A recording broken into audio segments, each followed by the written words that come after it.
এমনও দিনে তারে বলা যায়, এমনও ঘন ঘর বরিশায়, এমনও মেঘস্বরে বাদল ঝড় ঝড়ে, তপন ও হীন ঘন তমসায়।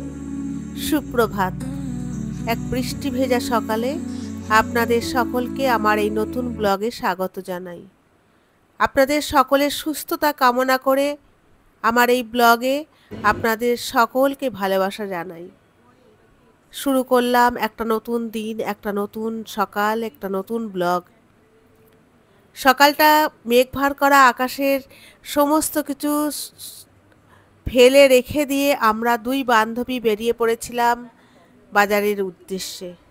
আমাদের বাজার মানেই এতদিনে বোধহয় আপনারা জেনেই গেছেন, আমাদের বাজার মানেই কিছুটার সময় পার্লার আর কিছুটার সময় রেস্টুরেন্ট, তারপর মার্কেটিং। একটা ছুটির দিন আমাদের কাছে একদম প্রাণ ভরা শ্বাস নেওয়ার একটা অবকাশ। এখন আমরা দুই বান্ধবীতে খুব আলাপচারিতায় মগ্ন, এবং সেটা একটা পার্লারের মধ্যে। কত যে কথা আমাদের জমে থাকে, কত যে কথা আমরা বলতে চাই, কত যে কথা আমাদের শেষ করতে হবে খুব তাড়াতাড়ি।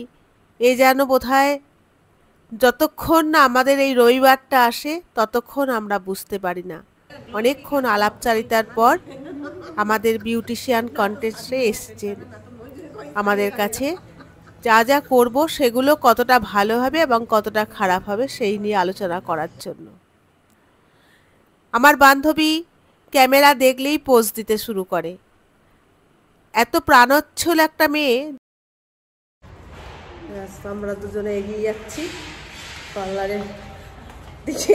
আমাদের এটাই তো একমাত্র এন্টারটেনমেন্টের জায়গা, আমরা ভালো বিন্দাস আছি।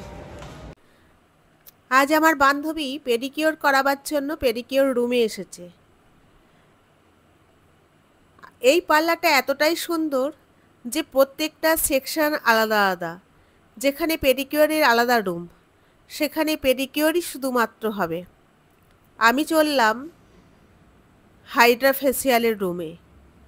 দেখুন কি অপরূপ মায়াবী আলোর মধ্যে দিয়ে একটা রুম সেটিং করেছে এই পার্লার। এত সুন্দর লাগছিল এই মায়াবী রুমের মধ্যে ঢুকে যে কি বলবো, মন ভরে গেল। মাঝখানে উনি আলোটা জ্বালিয়ে দিলেন। আলো জ্বালাবার পর দেখুন, আমি তো খালি ক্যামেরাই বন্দি করছি এদের প্রত্যেকটা দৃশ্য।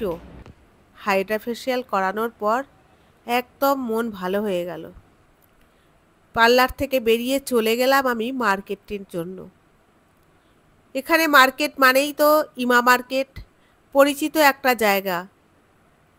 আমি একটু আলু নেব বলে গেলাম, দেখি আর লাল আলু খুব বিক্রি হচ্ছে। দাম অবশ্য একটু বেশি, 100 টাকা কিলো। আপনাদেরকে তো অনেকবার এর আগেও হয়তো অনেক ব্লগেই বলেছি, জানি না আপনারা আমার ব্লগগুলো দেখেন কি না। এখানে সবজি বা অন্যান্য জিনিসের খুবই দাম। ভাবা যায় 100 টাকা কিলো আলু। যাই হোক, আমি কিছু আলু নিয়ে নিলাম, আর নিলাম একটু টমেটো।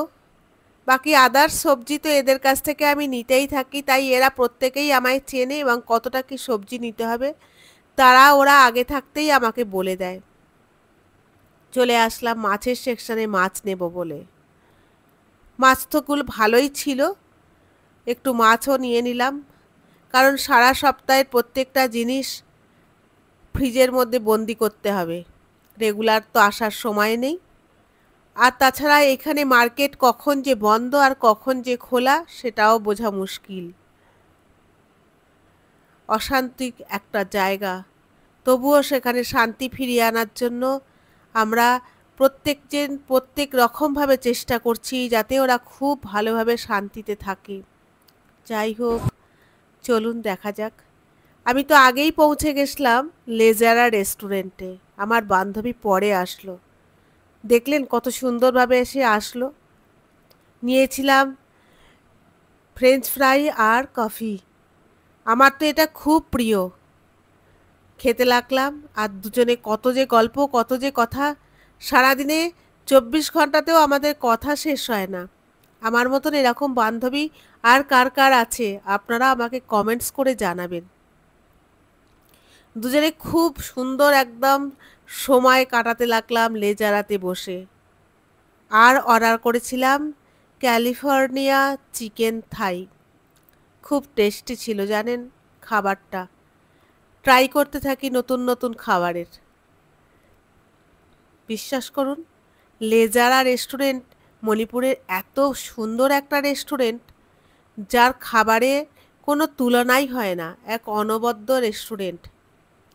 চলে যাবার সময় খুব মন খারাপ হবে আর খুব মিস করব এই লেজারা রেস্টুরেন্টকে। আর নিয়েছিলাম খাওয়ার শেষে দুজনের দুবাটি রসমালাই নিয়ে নিয়েছিলাম। এখানে রসমালাইটা খুব টেস্টি করে।